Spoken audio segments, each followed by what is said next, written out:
Dan saya Putri Askia.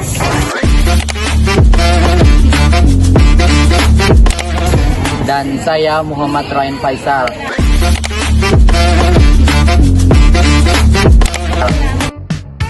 sini kami akan menyampaikan materi, yaitu yang berjudul Pembentukan Perundang-undangan di Indonesia. Tujuan materi ini yaitu mengetahui pengertian dan asas pembentukan perundang-undangan.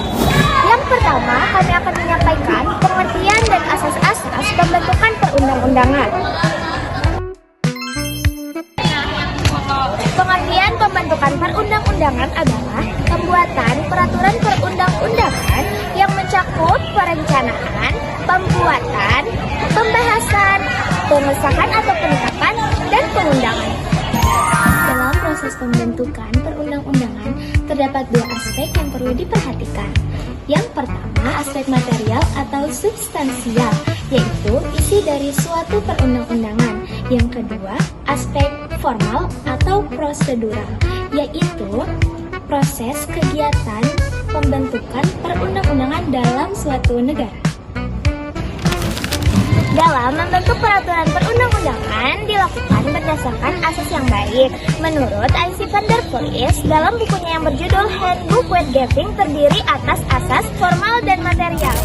Adapun asas formal yaitu mencakup yang pertama, asas tujuan yang jelas, yaitu mempunyai tujuan dan manfaat yang jelas. Yang kedua, asas organ atau lembaga yang tepat, yaitu pembentukan perundang-undangan harus dibuat oleh yang berwenang. Yang ketiga, asas perlunya pengaturan, yaitu alternatif untuk menyelesaikan masalah atau dalam bidang pengaturan. Yang keempat, asas dapat dilaksanakan, yaitu pembentukan perundang-undangan berdasarkan perhitungan, agar nantinya dapat berlaku dengan efektif, karena telah mendapat dukungan baik secara filosofi, yuridis, maupun sosiologis sejak tahap penyusunannya.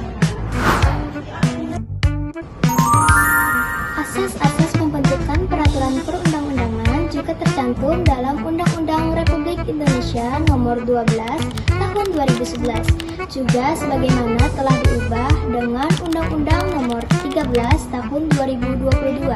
Pembentukan peraturan perundang-undangan harus dilakukan berdasarkan asas-asas berikut. Yang pertama, asas kejelasan tujuan, yaitu pembuatan peraturan harus mempunyai tujuan yang jelas. Kedua, asas kelembagaan, yaitu undang-undang harus dibuat oleh lembaga atau pejabat yang berwenang. Yang ketiga, asas kesesuaian, yaitu materi sesuai dengan jenis dan hierarki peraturan. Keempat, asas dapat dilaksanakan, yaitu memperhitungkan efektivitas di masyarakat.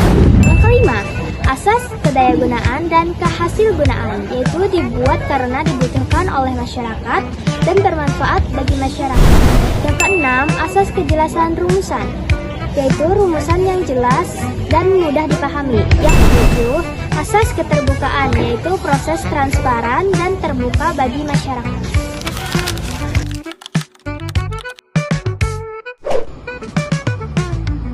Yang pertama, pengayoman berfungsi memberikan perlindungan untuk menciptakan ketentraman dalam masyarakat. Yang kedua, kemanusiaan, yaitu setiap materi muatan perundang-undangan harus mencerminkan perlindungan dan penghormatan hak asasi manusia. Yang ketiga, kebangsaan, yaitu setiap materi perundang-undangan harus mencerminkan sifat dan watak bangsa Indonesia. Yang keempat, yaitu setiap materi muatan perundang-undangan harus mencerminkan musyawarah untuk mencapai mufakat. Yang kelima, kenusantaraan, yaitu setiap materi muatan perundang-undangan senantiasa memperhatikan kepentingan seluruh wilayah Indonesia. Keenam, Bhinneka Tunggal Ika, yaitu materi muatan peraturan perundang-undangan harus memperhatikan keberagaman penduduk, agama, suku, dan golongan. Yang ketujuh, keadilan, yaitu setiap materi muatan perundang-undangan harus mencerminkan keadilan bagi setiap warga negara Indonesia.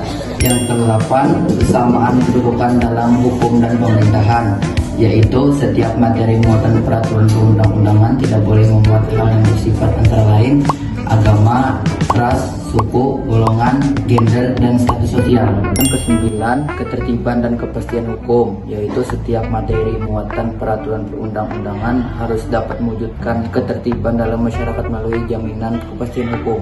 Yang kesepuluh, keseimbangan, keserasian, keselarasan, yaitu setiap materi muatan peraturan perundang-undangan harus mencerminkan keseimbangan, keserasian, dan keselarasan antara kepentingan individu, masyarakat, serta kepentingan bangsa dan negara.